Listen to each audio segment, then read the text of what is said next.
하나님의 집이라고 지금 오늘 말씀하고 있는 예루살렘 성전은 그 의미로는 오늘날 교회와 같은 뜻을 갖고 있습니다. 물론 어떤 분들은 교회가 어떻게 성전이냐, 그래서 아주 단호하게 성전이란 말을 쓰는 것이 옳지 않다라고 얘기합니다.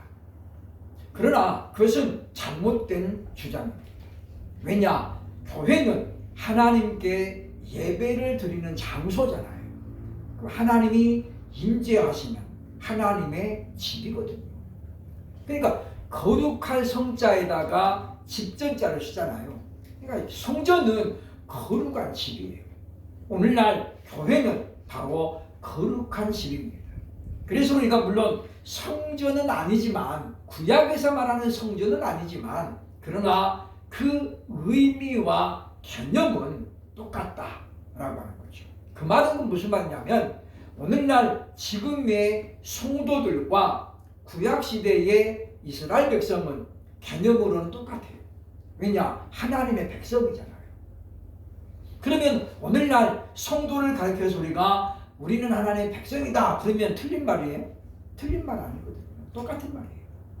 그러나 오늘날 일부의 이제 좀 인본주의를 강조하는 신학자들이 교회가 어떻게 성전이냐, 그래서 자꾸만 교회를, 예배당을 세속화시키려는 그런 다분한 의도를 갖고 있음을 기억을 해야 됩니다. 먼저 오늘 본문은 유월절을 소개하고 있지요. 이 유월절은 과연 뭐냐 그 말이죠. 유월절의 의미를 생각해 보면, 유월절은 구약 성경과 신약 성경에 자주 나오죠. 특별히 출애굽기 12장 13절에 보면 유월절의 의미를 이렇게 설명하고 있습니다. 같이 봅니다. 내가 피를 볼 때에 너희를 넘어가리니 재앙이 너희에게 되어 멸하지 않으리라. 이게 유월절의 의미예요. 그러니까 유월절, 유가 넘을 유, 월자가 넘을 절이에요. 그러니까 유월이 넘어가고 넘어가는 절기라는 뜻이죠. 그죠? 그러니까 무슨 이야기냐면, 하나님께서 유월절 저녁에 뭘 말씀하냐면, 내가 애굽에 난 모든 장자들, 사람만이 아니에요. 그죠? 가축들까지 다 포함돼요. 그러니까 10번째 장이 뭐냐면 장자의 멸망이거든요. 근데 하나님께서 뭐라고 하냐면 이스라엘 백성들에게 말하기를, 너희는 숫자대로 양 한 마리를 먹을 수 있는 숫자.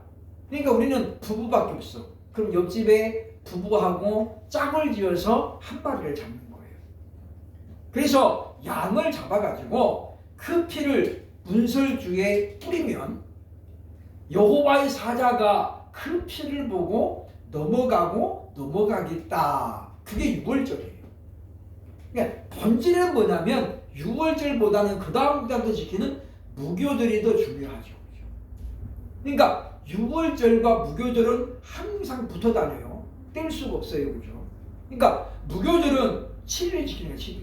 유월절은 하루 지키는 거고. 그러면 그 무교절은 무슨 뜻입니까? 없을 무자잖아요. 그죠? 그러니까 이제 우리가 누룩을 쓰는데, 단거를 쓰는데, 무교절 7일 동안은 모든 음식에서 단거를 다 제거하는 거예요. 그러니까 빵을 만들 때도 누룩을 넣지 않고 설탕을 넣지 않아요. 그냥 완전히 건강식을 먹는 거죠. 맛없는 빵을 먹으면서 뭘 기억하냐면, 우리 조상들이 애굽에서 과거에 400여 년을 넘게 종살이 하다가 하나님의 은혜로 이제 출애굽됐다. 그것을 기념하는 거예요. 그래서 그 맛없는 빵을 먹으면서 우리가 하나님을 떠나면, 우리가 하나님을 버리면 우리 이렇게 평생 우리 삶이 이렇게 된다라는 것을 기념하는 거예요. 기념하는 거. 그래서 우리가 유월절에 대해서는 하나님께서 분명히 말씀하시기를 유월절을 지키라. 그래서 이거죠. 출애굽기 12장 5절에 보면 말씀하고 있죠. 정리를 한번 다시 봅니다. 출애굽기 12장 5절 봅니다. 시작. 너희 어린 양은 흠없고 일련된 수컷으로 하되 양이나 염소 중에서 취하고 7절 봅니다. 그 피를 양을 먹을지 좌우 문설주와 인방에 바르고. 그러니까 잡은 양은 나눠 먹는 거예요. 피는 문설주와 인방에 뿌리는 거고. 그래서 이제 그것을 뭘 기념하냐면 우리로 보면 6월절이 어떤 날이냐, 우리 광복절과 비슷한 의미예요. 그러니까 출애굽의 430년의 노예 생활을 끝내고 그리고 이스라엘이 해방된 날이거든요. 우리가 광복절이 그 날이잖아요, 그렇죠? 잃었던 나라를 다시 찾은 날이라고 정의할 때에 6월절을 우리가 바로 이해가 된다라고 하는 것입니다. 그러다 보니까 6월절은 우리하고 어떤 연관이 있느냐 그 말이에요.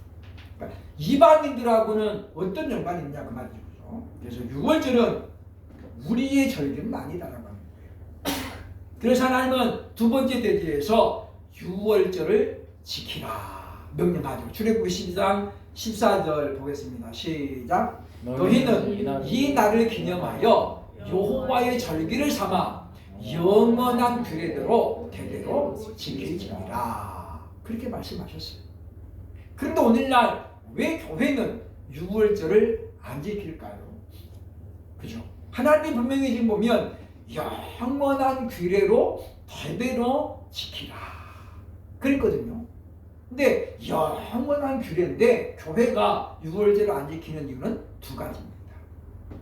첫째는 영원하고 참된 구원은 예수 그리스도께서 십자가에서 죽어주심으로 그리고 부활함으로 말미암아 이루어졌기 때문이죠. 그러니까 6월절의 의미가 뭐라고 그랬어요? 강복이죠, 강복. 애굽에서 벗어난 것을 기념하는. 그리고 어디로 가는 거예요? 약속의 땅 가나안으로 가는 거예요. 그걸 우리가 이제 의미로는 구원이라고 보는 거예요, 구원. 그러니까 애굽에서 구원받은 날을 기념하는 거예요. 그런데 그 구원은 뭐예요? 진짜 구원은 아니잖아요. 애굽에서 나왔지만은 대부분의 사람들은 어디서 죽었어요? 광야에서 다 죽었어요. 가나안에 못 들어갔다고요. 그러니까 여호수아와 갈렙만 들어갔죠. 그러니까 애굽 출애굽할 때에 20세 이상인 사람 중에서는 두 사람 말고는 가나안에 들어간 사람이 없어요. 그래서 우리가 이 출애굽한 것도 물론 구원을 상징하지만은 의미하지만 그게 뭐예요? 절대 구원은 아니다라는 거예요. 그러나 어린 양 대신 예수님께서 6월절 어린 양이 돼가지고 십자가에서 모든 피를 쏟으시고 3일 만에 부활하심으로 말미암아 이제는 그분을 믿는 자는 뭐예요? 완전한 구원을 받았기 때문에 지금은 우리가 이 6월절을 문자적인 6월절을 지키지 않는다는 것입니다. 그렇기 때문에 만약에 지금도 6월절을 지켜야 된다라고 말하는 사람들이 있다면 그 사람은 뭐예요? 예수 그리스도를 안 믿는 사람이에요. 아직도 분들은 뭐예요? 예수님 아직 안 왔다라고 주장하는 사람과 똑같습니다. 그래서 유대교는 지금도 6월절을 지키는 거잖아요. 왜냐? 유대교인들은 아직도 뭐예요? 초림의 메시아를 인정하지 않거든요. 그들은 성경대로 왕의 아들로 올 걸 이야기하고 그래서 나사렛 베들레헴에서 마구간에서 태어난 예수님을 인정하지 않습니다. 그래서 우리가 오늘날은 바로 이와 같이 그런 의미에서 6월절을 지키지 않는다라고 하는 것입니다.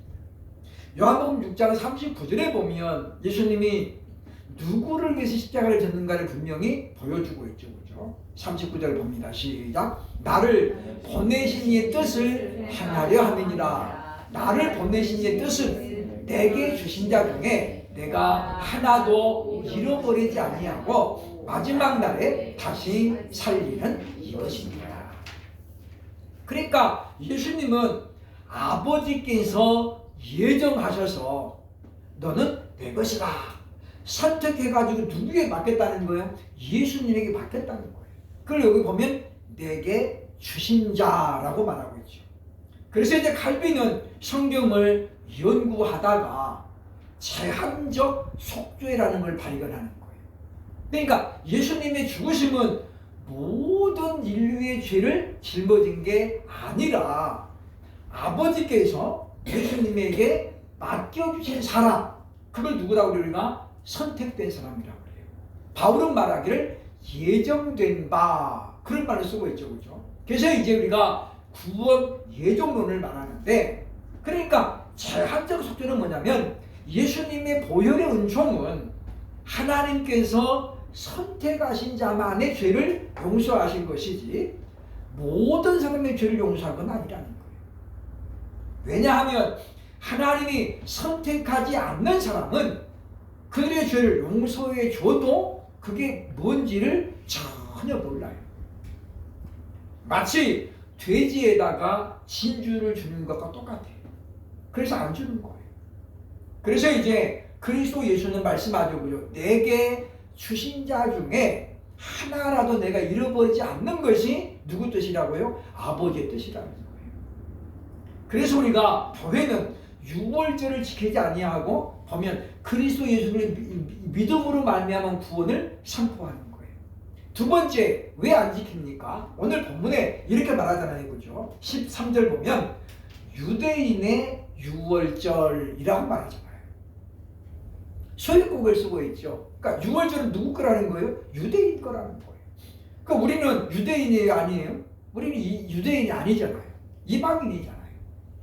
그러니까 물론 우리가 이제 영적으로는 우리가 아브라함의 자손이다라고 볼 수 있지만 우리는 혈통적으로 유대인은 아니에요.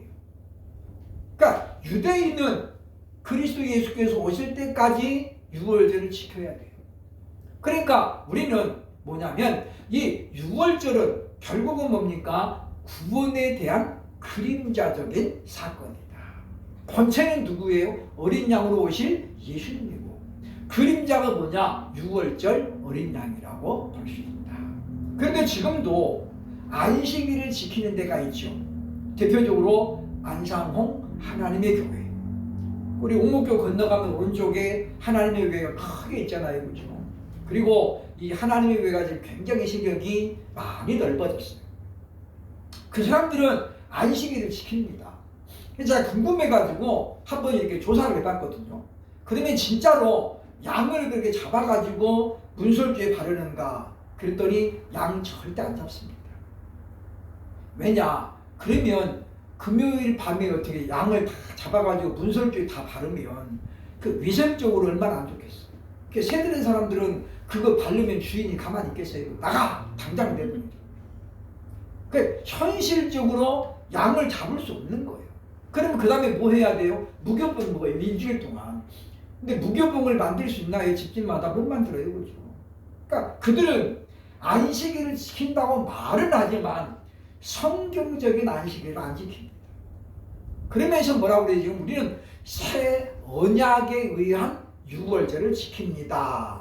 그래서 그들은 안식일을 지키는 거예요. 금요일 해질 때부터 토요일 아침까지를 안식일로 지키잖아요. 근데 그 사람들은 주일날 예배 드리는 게 아니라 안식일 예배를 드립니다. 그러니까 결과적으로 보면 그들은 오신 예수를 안 믿는 거예요. 말은 예수를 믿는다고 하지만 누구를 믿어요? 안상홍이라는 사람을 믿는다는 거죠. 그래서 우리가 마지막 시대는 구별해야 된다. 그래서 지금도 안식일을 지키면서 바로 하나님이 영원히 지키겠지 않냐 그렇게 말하는 자들에게는 오늘 본문 13절을 이야기해야 돼요. 여기 봐라. 유대인의 유월절이 가까운지라 그랬지 않냐. 유대인의 유월절이잖냐. 당신 유대인이에요? 히브리어 해봐. 히브리어 말 한마디도 보잖아요. 그 유대인이 아닌 거예요. 그러니까 우리가 그러기 때문에 예수님이 왜 여기 보면 유대인의 유월절을 했을까요? 만약에 지금도 지켜야 되면 어떻게 해요? 만민의 유월절이 그래야 돼요. 왜냐? 요한복음은 수신자가 누구예요? 모든 사람들이에요. 그러니까 유대인과 이방인을 다 포함하죠. 그런데 모든 사람이 보는 성경에서 유대인의 유월절이라고 딱 정했잖아요. 그 말은 무슨 말이에요? 유대인들이 반드시 지켜야 될 절기가 유월절이다. 언제까지냐면 바로 그리스도 예수께서 오셔서 십자가의 사역을 이룰 때까지를 말하는 거예요. 그래서 예수님도 십자가에 달리기까지는 어땠어요? 유월절을 지켰어요. 그죠? 마지막 절기를 지켰잖아요. 제자들에게 유월절을 어디서 준비할까요? 그 예수님 뭐라고 했어요? 가다가 물동이를 이고 가는 여자를 만날 것인데 그 여자에게 물어라. 우리가 주님이 어디서 유월절 지킬까요? 그럼 그 여자가 안내할 것이다. 그래서 마리아의 집에서 마지막 유월절을 지킵니다. 그러니까 예수님 자신도 세례요한을 통해 세례를 받으심으로 요한의 권위를 인정해 주시고 그를 삼으셨던 것처럼 유월절을 지킴으로 아버지의 권한을 인정하고 그리고 뭐예요? 자기의 마지막 사명을 이제 감당하는 거예요. 그러니까 유월절의 완성은 누구예요? 예수 그리스도. 그래서 우리가 예수 그리스도를 믿고 구원받은 사람은 그날이 우리가 구원받은 날이에요. 유월절에 우리가 구원받은 게 아니잖아요. 그리고 유월절은 우리가 지킬 수가 없어요. 양을 잡아가지고 어떻게 그걸 집집마다 양 잡아요? 그냥 못 잡죠. 우리가 그것은 그렇게 우리가 지금도 말하는 사람들은 자기들도 유월절을 못 지키면서 말로만 뭐예요? 유월절을 지킨다고 얘기해요. 그 사람들은 안식일을 지킨다고 하잖아요. 그 안식일에 그럼 그 사람들은 버스도 타면 안 돼요. 왜? 성경에 안식일에는 뭐 5리 이상을 걸어가면 안 돼요. 5리가 몇 킬로예요? 10리가 4킬로거든요. 5리면 2킬로예요. 그러면 여기서 우리 집까지가 2.7킬로거든요. 그러면 저 같은 경우도 여기 못 와. 5리가 넘잖아요. 걸어가도 너무 멀고 차는 못 타. 그러니까 그 사람들이 그러면 그 오목구 걷는 다 그 동네 사람이냐? 아니잖아요. 다 멀리서 오잖아요. 그러니까 그들도 뭐예요? 성경을 어겨가면서 말로만 안식일을 지킨다고 하는 거죠. 그러니까 성경은 뭐라고 그래요? 온전하지 않는 것은 다 잘못된 거예요. 그 다음에 이제 두 번째 큰 대지에 보면 성전을 정화하신 사건이 오늘 본문의 주요 핵심입니다. 예수께서 행하신 성전의 정화 사건은 딱 두 번 있었습니다. 두 번. 한 번은 오늘 본문에 나오는 사역의 초창기에 있었고 두 번째는 바로 종려주일이 지난 고난주간에 있었다라고 하는 거예요. 그래서 마태복음 21장에 나오는 이 성전을 정결하게 한 사건은 바로 고난주간에 있었던 일이에요. 그리고 오늘 본문은 뭐예요? 바로 예수님의 사역의 초창기에 있었다라고 하는 것인데 이 두 개의 사건은 약간의 특징이 있습니다. 21장 12절에 보면 그들에게 이르시되 기록된 바 내 집은 기도하는 집이라 일컬음을 받으리라 하였거늘 너희는 강도의 소굴을 만드는도다 라고 말씀했어요. 근데 오늘 본문에 보면 뭐라고 이야기합니까? 내 아버지의 집으로 장사하는 집을 만들지 말라. 그러니까 첫 번째는 뭐예요? 성전을 가리켜서 내 아버지 집이라고 그랬고 두 번째는 뭐예요? 내 집은 기도하는 집이라. 구체적으로 예수님 말씀하셨고 두 번째 뭡니까? 보면 첫 번째는 뭐예요? 너희는 장사하는 곳으로 만들지 말라. 근데 두 번째는 뭐라고 해요? 강도의 소굴을 만들었다. 각자 사용되었던 용어가 달라요. 그래서 똑같은 사건은 아니었다라고 이제 구분할 수 있습니다. 그래서 먼저 성전 안에 있는 사람들을 소개하죠. 14절에 보면 보겠습니다. 시작. 소와 양과 비둘기 파는 사람들과 돈 바꾸는 사람들이 있었다. 이제 여기를 우리가 보면 당시 시대적인 상황을 우리가 잘 살펴야 돼요.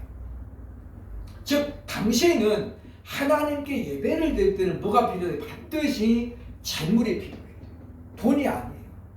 하나님 뭐라고 그랬습니까? 잘 사는 사람은 소를 드리고 중간에 못 사는 사람들은 양이나 염소를 드리고 그것도 안 되는 아주 가난한 사람들은 비둘기 샷개를 들여하고 있어요. 근데 보면 생각해 보면 어때 보니까 예루살렘 성전은 몇 개예요? 한 개밖에 없죠.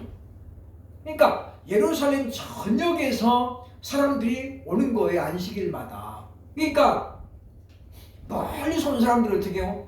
양을 갖다 끌고 왔어요. 그죠? 오다 보니까 며칠 하다 보니까 어떻게 얘가 그냥 꾀재재해지는 거예요. 분명히 아주 그냥 토실토실하고 튼튼한 걸 준비했는데 오다 보니까 얘가 좀 컨디션이 나빠져가지고 그냥 하나님 앞에 드릴 때 뭐요? 양심이 가책을 받는 거예요. 그래서 사람들이 어떻게 됩니까? 이제 꾀를 쓰죠. 그죠? 돈을 가지고 예루살렘에 가가지고 사자. 그래서 이제 처음에는 어떻게 해요? 예루살렘 근처에 가가지고 삽니다. 근데 그러다 보니까 그것도 귀찮은 거예요. 그래서 이제 점점 어디로 가요? 성전 가까운 곳으로 장사들이 몰려오는 거예요.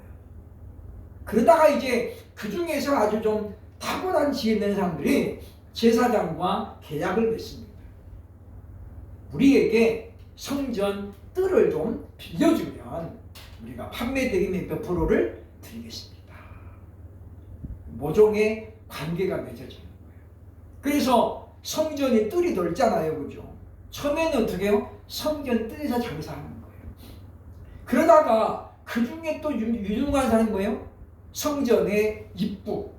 옛날에는 신발장이 다 있었어요. 그죠? 그곳에서 우리가 하겠습니다. 다만 언제만 하는 거예요? 절기 때만 하겠습니다. 이런 식으로 들어오는 거예요. 그래서 오늘 본문에 보면 지금 이들이 어디 있다고요? 성전 안에 들어왔어요. 이 말은 여기 성소 안에 들어왔다는 게 아니라 거기 신발장 있는 그곳에 이야기하는 거예요. 그런데 예수님이 지금 그런 걸 보면 어떻습니까? 대노했다는 거예요. 그러니까 보면 이것은 뭐 필요에 의해서 만들어진 거죠. 그죠? 그러니까 그 자체가 나쁜 건 아니었어요. 그런데 오늘 예수님 뭐라고 그럽니까? 내 아버지의 집을 너희는 장사하는 집으로 만들었다 라고 이야기하는 거예요. 그러니까 보면 이스라엘의 모든 남자는 1년에 3번은 의무적으로 하나님께 예배를 드려야 돼요. 그리고 안식일은 누구든지 안식일에는 예배를 드리잖아요. 그러니까 안식일 되면 북새통이에요. 북새통. 그래서 이것은 뭡니까? 시대적인 흐름에 어쩔 수 없는 그와 같은 현상이었다라고 볼 수 있는 거예요.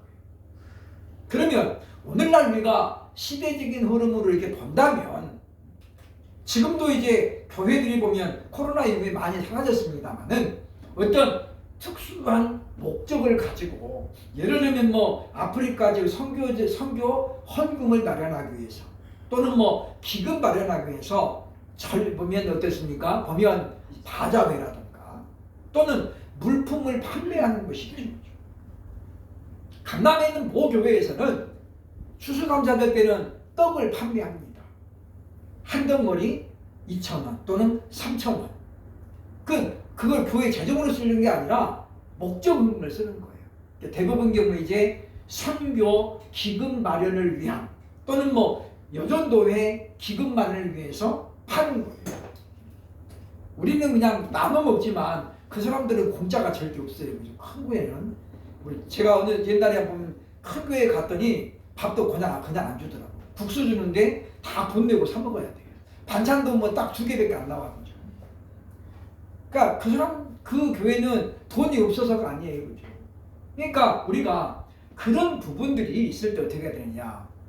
목적이 아무리 좋아도 방법이 성경적이 아니면 안 해야 된다는 거예요. 차라리 좀 성경은 조금 하고 말지. 그래서 우리가 성경적인 건 뭐냐면 그래서 큰 교회는 뭐 다 교육관 있잖아요. 교육관. 그러니까 예배당 아니고 교육관에서 하는 것까지는 우리가 뭐라고 할 수 없는 거예요. 예배당에서 이렇게 하는 거는 절대적으로 바람직하지 못하다. 그러니까 왜냐하면 지금 성경에 나타난 이와 같이 지금 장사하는 사람들 그들은 예배를 돕는 사람으로 사실은 등장하는 거잖아요. 그렇죠? 저 사람들이 그렇게 힘겹게 하니까 좀 편하게 좀 하기 위해서. 그래서 예배 편의주의가 이와 같이로 이제 변형되는 거예요. 그런데 왜 예수님이 이와 같이 성전에서 장사하는 자들 향해 다 내쫓았냐? 우리가 그것을 잘 기억해야 돼요. 그것은 뭐냐면 보면 이 성전의 존재 목적을 우리가 알아야 돼요. 미가서 6장 7절로 8절에 선지자 미가는 이렇게 우리에게 강조합니다. 보겠습니다. 여호와께서 천천의 순양이나 만만의 강물 같은 기름을 기뻐하실까?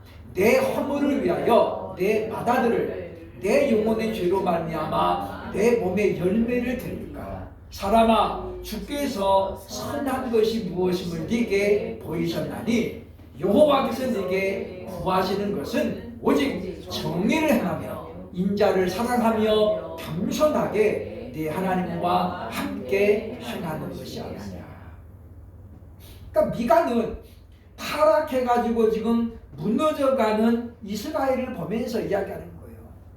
하나님이 너희에게 천천의 순양이나 만만의 강물 같은 기름을 원하시느냐? 아니라는 거예요.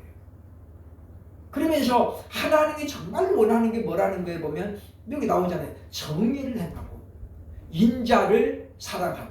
인자가 누구예요? 오실 예수 그리스도죠. 하나님을 사랑하는 자.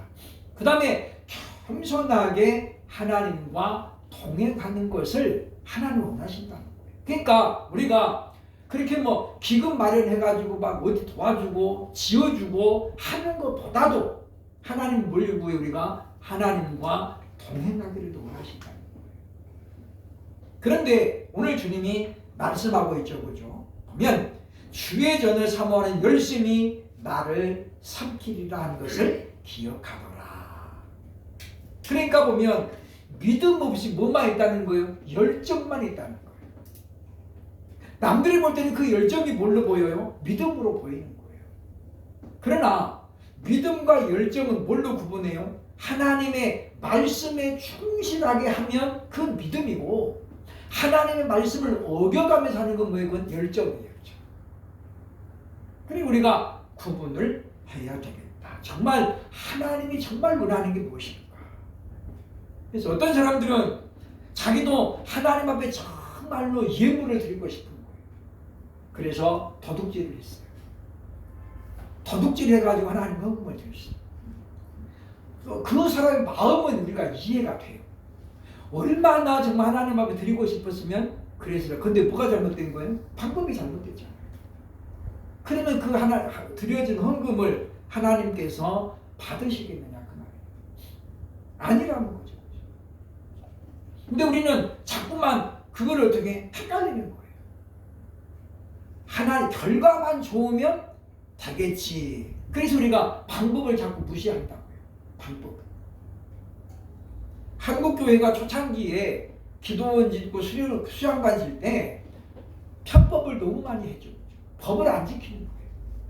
그래서 뭐 보면 뭐 경기도에 있는 뭐 기도원 질 때는 27가지 법에 걸린 거예요. 27가지. 그런데 교회는 뭐예요? 주여 믿습니다 하고 막 그냥 기도하고 막 그래 막 하나님께서 바꿔달라고 그러죠. 그래서 사람들은 뭐예요? 교회가 법을 안 지킨다. 다 비난하죠.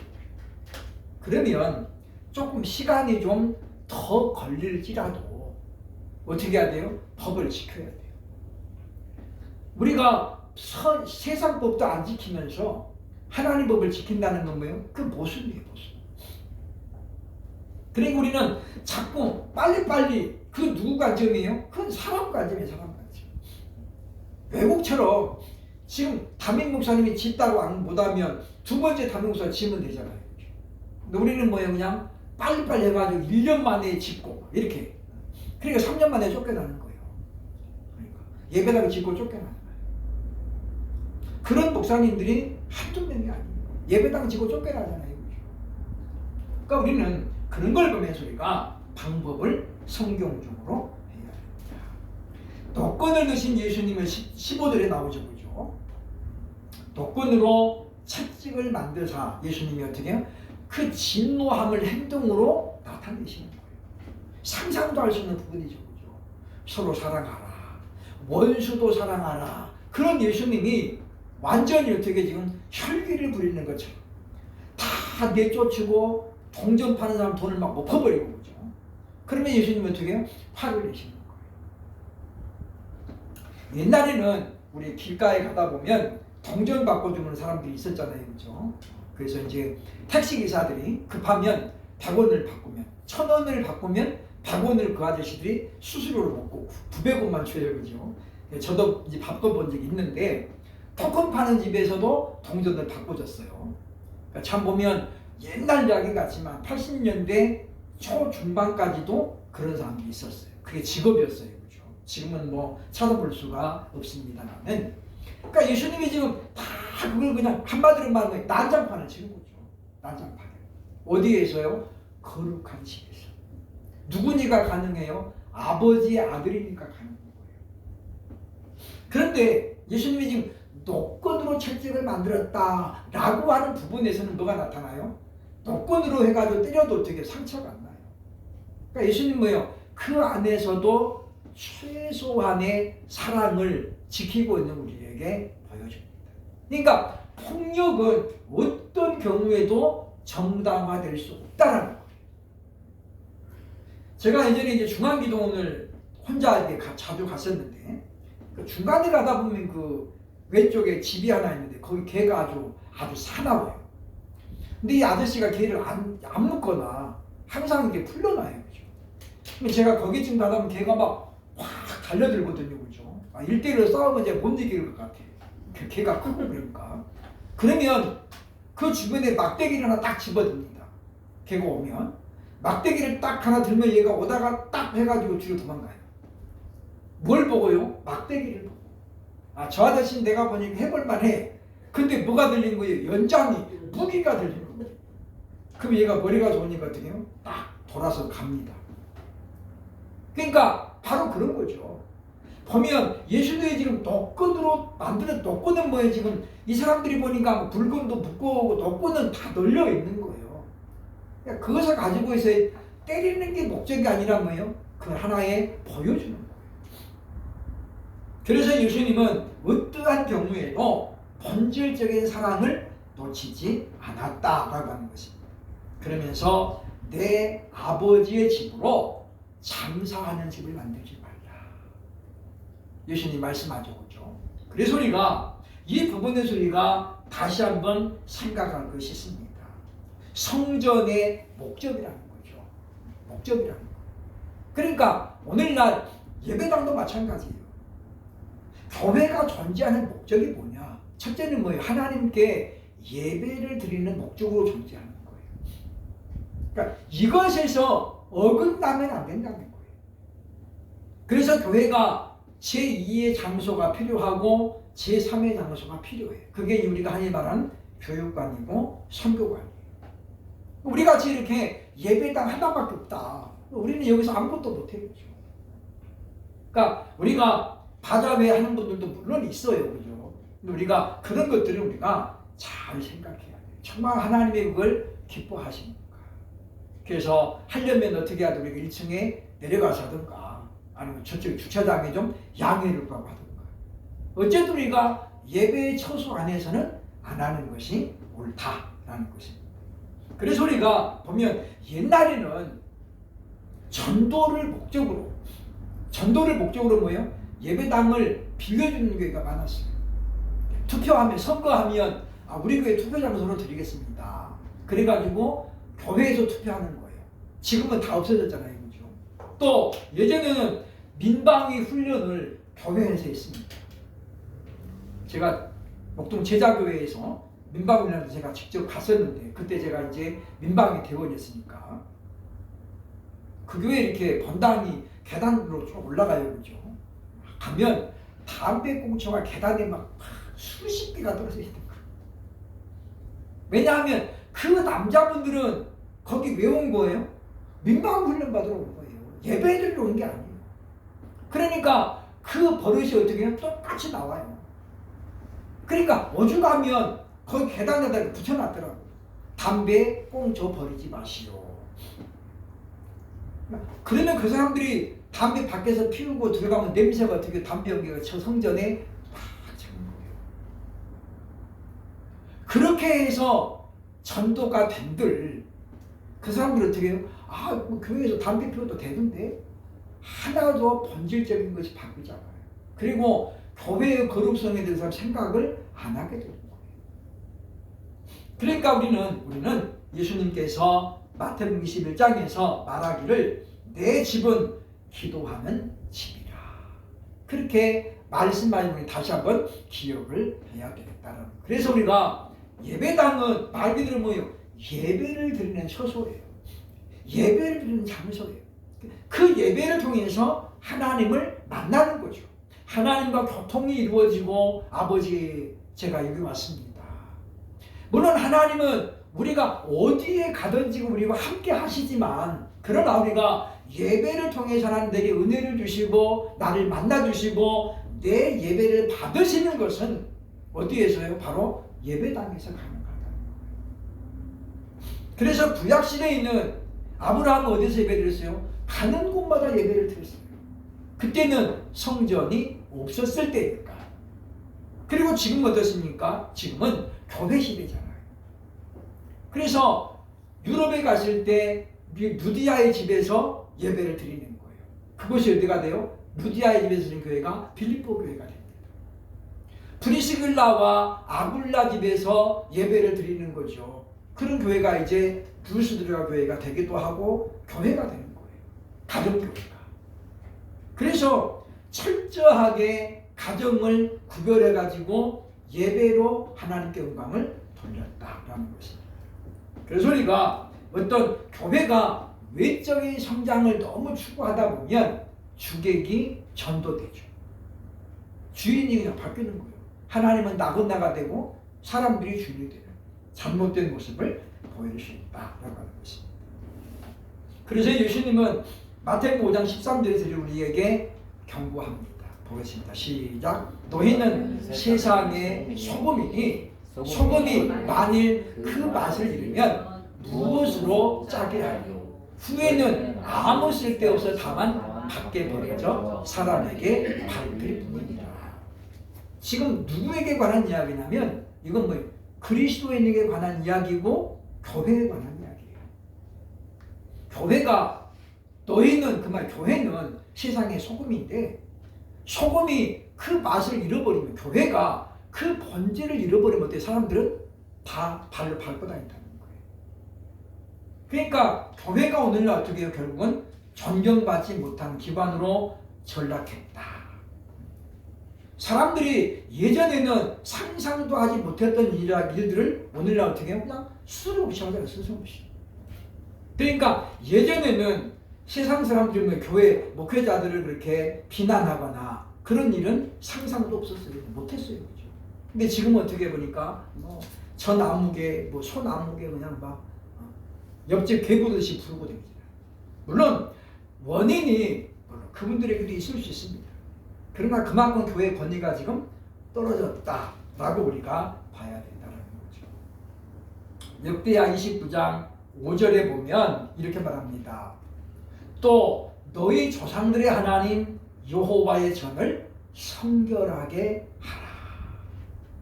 하나님의 전은 항상 성결해야 해요. 이게 뭐예요? 거룩해야 된다는 거예요. 이스라엘 백성들이 이거를 안 했기 때문에 뭐예요? 하나님 앞에 책망받는 거예요. 그러니까 두 마음을 품고 우상도 섬기고 하나님도 섬기는 것 자체가 뭐예요? 성전을 더럽히는 거예요. 그러니까 이스라엘 백성들이 안식일을 안 지켜서 망한 게 아니에요. 그게 뭐예요? 늘 우상도 섬기고 하나님도 섬겼기 때문에 망한 거잖아요. 그래서 히스기야 왕이 한 게 뭐예요? 성전 정화 사건을 일으킵니다. 당시에 히스기야 왕 때문에 하더라도 모세가 광야에서 만든 돛뱀, 그 돛뱀을 사람들이 뭐예요? 음란하게 위함으로 성경이 그랬어요. 그 돛뱀을 계속해서 간직하면 사람들이 뭐예요? 지금도 그 돛뱀을 쳐다보면서 기도하고 그 돛뱀을 보면서 구원해달라고 이야기하고, 그러니까 히스기야가 어떻게 그 녹범을 완전히 박살내가지고 가루를 만들어 뿌려버립니다.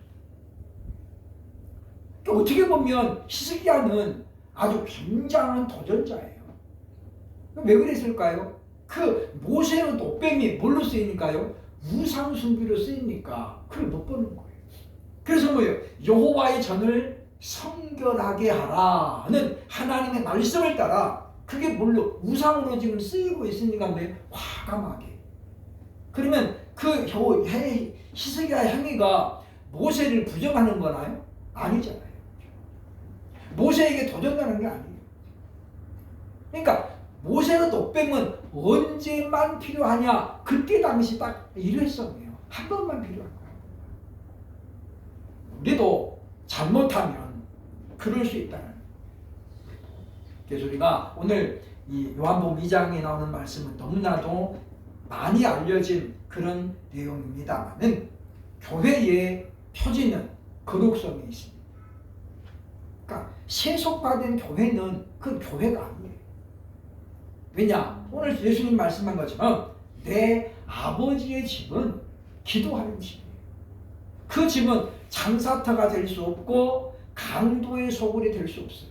거기 보면 지금 강도의 소굴로 만들었다면 누구 입장에서요? 제사장들 입장에서요.